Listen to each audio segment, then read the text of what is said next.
हार कर भी जो मुस्कुरा देते हैं वही जीत कर दुनिया को दिखा देते हैं। वीडियो को अंत तक सुने और अच्छा लगे तो एक लाइक जरूर करना।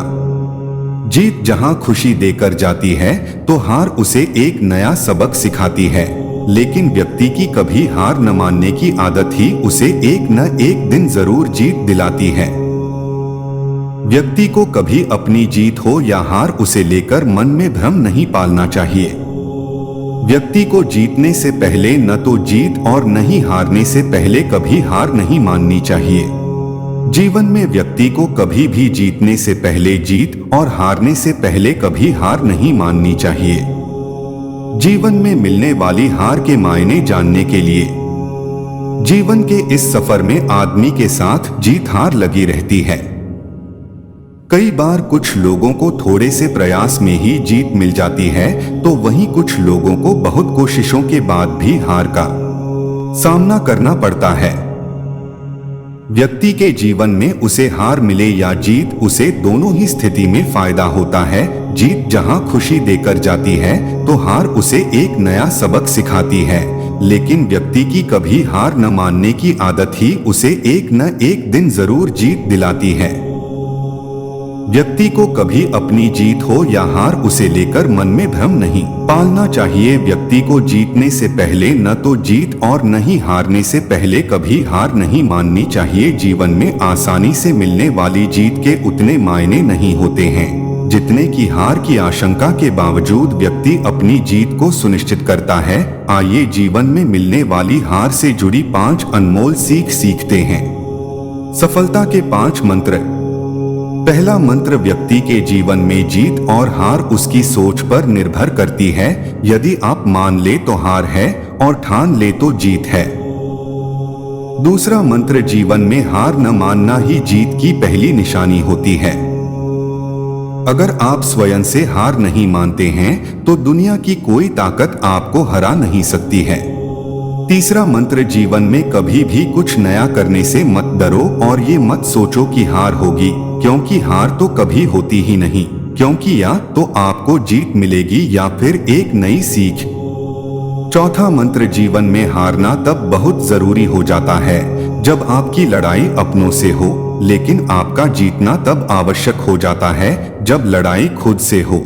पांचवा मंत्र, जीत हमें खुशी देती है तो वहीं हार हमें जीवन का बड़ा सबक देता है। ऐसे में जीत हो या फिर हार, दोनों ही स्थिति में फायदा व्यक्ति का होता है। भगवान शिव ने पार्वती जी की मगरमच्छ बनकर क्यों ली परीक्षा? हिंदू धर्म में सोमवार के दिन का बेहद महत्व माना जाता है। सोमवार का दिन भगवान भोलेनाथ लॉर्ड शिवा को समर्पित होता है।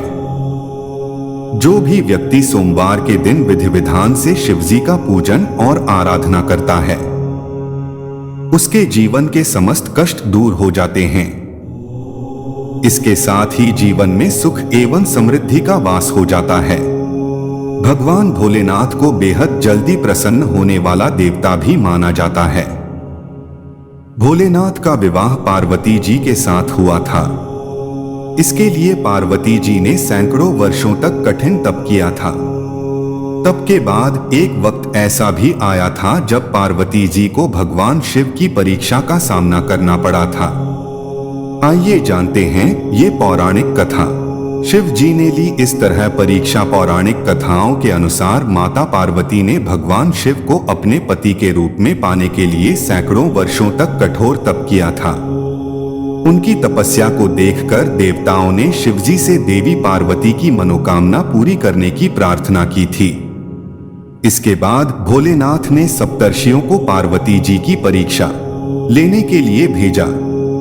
इस परीक्षा के दौरान सप्तर्षियों ने शिवजी के ढेरों अवगुणों को बताते हुए माता पार्वती से शिव जी से विवाह न करने का कहा, लेकिन पार्वती जी अपने निर्णय से टस से मस नहीं हुई। इस पर खुद भोलेनाथ ने माता पार्वती की परीक्षा लेने का निर्णय लिया। माता पार्वती के तप से प्रसन्न होकर शंकर जी उनके सामने प्रकट हुए और उन्हें वरदान देकर अंतर्ध्यान हो गए। कुछ क्षणों बाद ही एक मगरमच्छ ने एक लड़के को पकड़ लिया और लड़का मदद के लिए पुकारने लगा। बच्चे की आवाज सुनकर पार्वती जी नदी किनारे पहुंची और उनका मन द्रवित हो गया।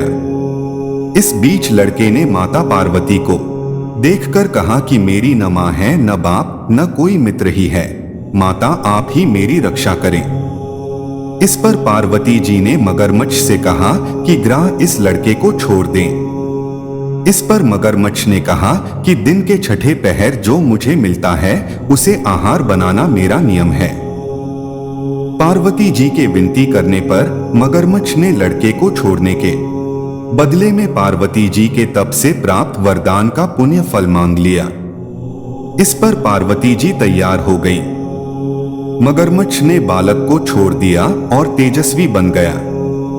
अपने तप का फल दान करने के बाद पार्वती जी ने बालक को बचा लिया और एक बार फिर भोलेनाथ को प्रसन्न करने के लिए तप करने बैठ गई। इस पर भोलेनाथ दोबारा प्रकट हुए और पूछा कि तुम अब क्यों तप कर रही हो? मैंने तुम्हें पहले ही मनमांगा दान दे दिया है। इस पर पार्वती जी ने अपने तप का फल दान करने की बात कही। इस पर शिवजी प्रसन्न होकर बोले, मगरमच्छ और लड़के दोनों के स्वरूप में मैं ही था। मैं तुम्हारी परीक्षा ले रहा था कि तुम्हारा चित्त प्राणी मात्र में अपने सुख दुख का अनुभव करता है या नहीं।